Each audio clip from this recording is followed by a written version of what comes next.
Kag sa numero 1 sa mga balita sa Negros subong adlaw.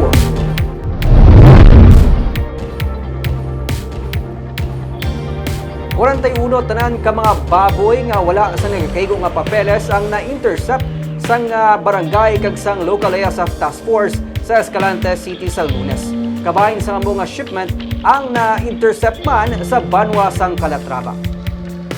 Sa report ng Office of the Provincial Veterinarian, na-intercept sa mga barangay officials kag katapos ang Bureau of Animal Industry kag staff ng District Veterinary Office ang 41 ka mga baboy nga ginpapanaog sa bangka sa Barangay Rizal kag ginpasakay sa canter. Wala sa nagakigo nga papeles ang mga shipment, magluwas na lamang ginsiling sa nagakarga sini nga gikan sa Molocabok sa Sagay.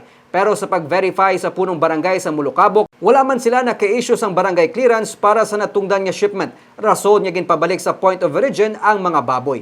Batch by batch ang pagpabalik. 2 ka batch nga tig 14 ka baboy kag 1 ka 12. May isa naman ka baboy nga napatay suno kay Limana. Pero sang Martes, may na-intercept nga shipment sang 12 ka mga baboy sa Calatrava nga wala sa nagakiigo nga papeles. Suno kay Limana, mahimo ngayon sila ang kabahin sang 41 nga na-intercept sa Escalante. Hindi naluyag pa magrisgong team, rason nga gindispose sa mga ini kag ginlubong.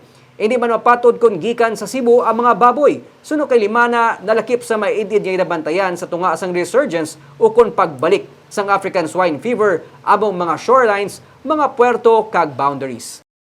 Hindi ko kuan kung pila ang iyagid nga value, pero more or less ang baboy is 60 to 70 kilos.